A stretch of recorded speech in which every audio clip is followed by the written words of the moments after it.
open, and then that's it. So we'll just come through the camera and check them.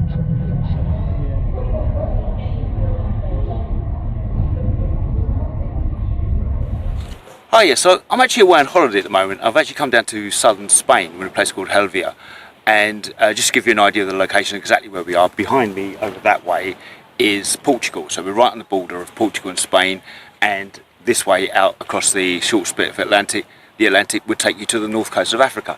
So we're right at the bottom tip of Europe at the moment. And like I said, I'm here on holiday, but it's a really good opportunity when you're away to come and take some photographs and practice some of the skills that you've learned over time, and to take a bit of time just to enjoy your photography and get away from the normal family shots that you normally take on holiday. So what I thought I'd do is just have a look through it using a few different techniques just to try and improve the kind of photographs that you tend to take on holiday. And one of the main things you can do to improve any photograph you take is to work on your composition. So to start off with, one of the most basic rules of composition is what's called the rule of thirds.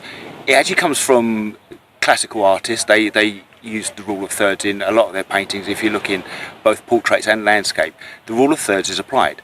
And the basic principle here is that when you're looking through a frame, imagine you're dividing the frame up into 9 separate boxes. So you're putting 2 lines vertically within the frame and 2 lines horizontally, giving you 9 different boxes.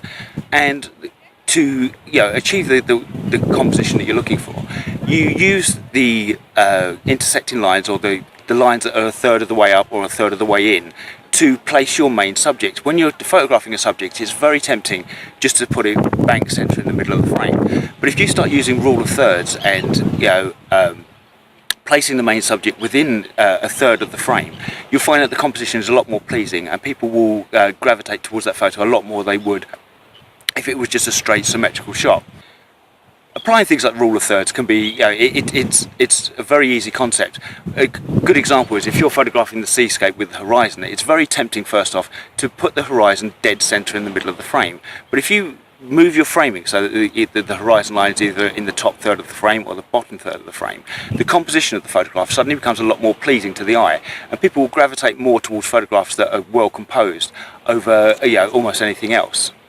It's a really good idea. Like I said, you're on holiday, you've got time, you're relaxed, to just take the time to try out a few techniques. You're not wasting anything. The more things you try out, the more you'll practice your photography, and the better that your results will become.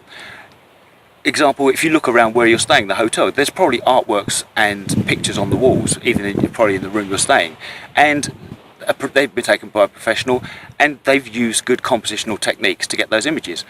Look around, they're probably taken locally to where you are. Copy them. There's nothing wrong with copying someone else's work. It gives you an idea of how images are composed, and by using someone else's work as an example, you'll start to widen your breadth of knowledge and breadth of techniques that you'll bring into your own photography. Most people, when they start playing music, will play other people's songs. They will play cover versions, and there's no reason why you shouldn't do that with your photography as well. Is look at photographs you like, look at the kind of things that you want to photograph, and go out and see if you can create something within that style and start to give yourself your own style of photography. Let's go see if we can find some things to photograph, and we'll apply some compositional rules. We'll start off with the rule of thirds, but then we'll use other techniques like using leading lines to draw the eye into the photograph, finding areas that we can use as natural framings, and also using things like negative space and single colour. So let's have a look around and see what kind of things we can photograph.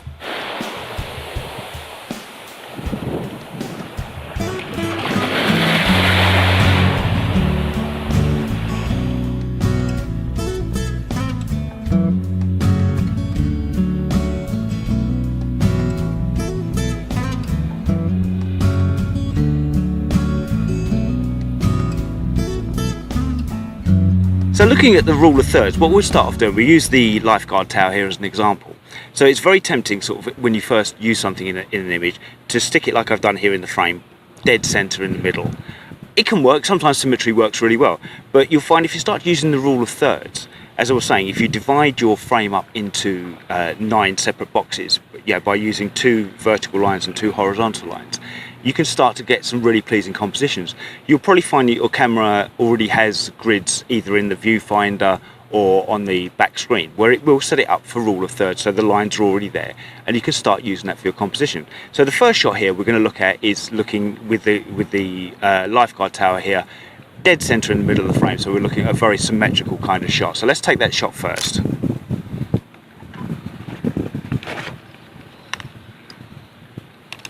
As you can see, really nice shot, but it's lacking something. So what we need to do is let's mess around with the composition. Let's start using the rule of thirds. So first off, I'm going to move the shot so that the tower is in the right hand side of the image, right on the rule of thirds line, and that will not only change the composition, but it'll help us cut out the little hut we've got next to it with the blue and white stripes. So let's do that now.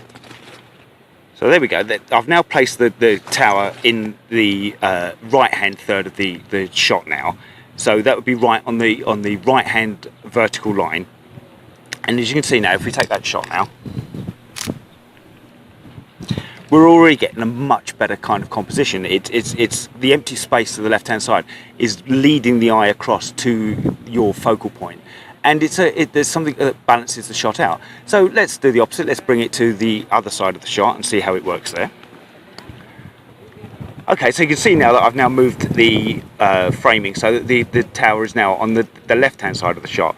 Again, then now it's bringing in the striped building, so it's adding another element to it. But again, it's balancing the shot a little better. So let's take that shot now. Okay, so that's looking at using the rule of thirds, both the left and the right of your framing. But also, you've also then got the two horizontal lines that you can use as well in your framing. So let's change the framing now. So now I'm bringing the line of the beach up into the bottom third. So now we've got the tower itself is placed on the left-hand third, and we've got the line of the beach in the bottom third. So now we're using two parts of the rule of thirds. Right, so let's take that shot now as well. So another way to apply the rule of thirds is when you're shooting something like this where you've got the horizon. And again, now right at the moment I've placed the horizon line dead center across the frame. But if you change the position of the horizon line either to the bottom third of the frame, so let's do that now. So there, the horizon line is now in the bottom third of the frame. It's giving a more pleasing composition. You've got the height of the sky above, giving what is also known as negative space, which kind of again leads the eye down to the more interesting part of the image. So let's do that, and let's now try it the other way and put the horizon line in the top third of the image and see how that looks as well. So there now in that shot you can see that the horizon line is in the top third of the image, and it's almost using the beach itself to lead the eye towards the horizon line, and again to give a more balanced composition to your image.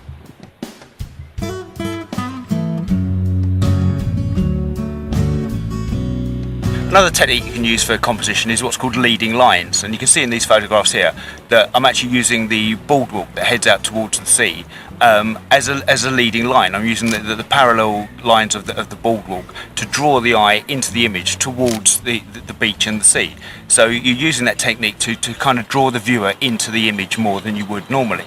And again, you can start combining combinations of techniques now. So you can combine the technique of rule of thirds we were talking about earlier, and combine that with adding in leading lines as well to give some more interest to your images. Another composition technique you can find is using natural framing, finding things that actually naturally frame an image, whether it's gaps in a tree or parts of a building, but using them as a frame to actually put a border around the part of the image you're looking at. And again, this is something that's used in a lot of traditional art and a lot of high-end photography. You'll use natural framing as a way of making your image more pleasing. And again, by combining the techniques, by combining natural framing with rule of thirds, again you're making your images more viewable, and people will gravitate to images that have good composition over images that don't. So again, I'm here on holiday, so I don't want to take a ton of time of the family wanting to spend time by the pool or on the beach by me wasting their time taking photographs. So I just get up early in the morning, have a wander around, see what kind of things I can find, and just shoot away and just take a load of images. I mean, obviously, I'm going to come back with photographs of the family and things like that just give us our memories of the holiday itself.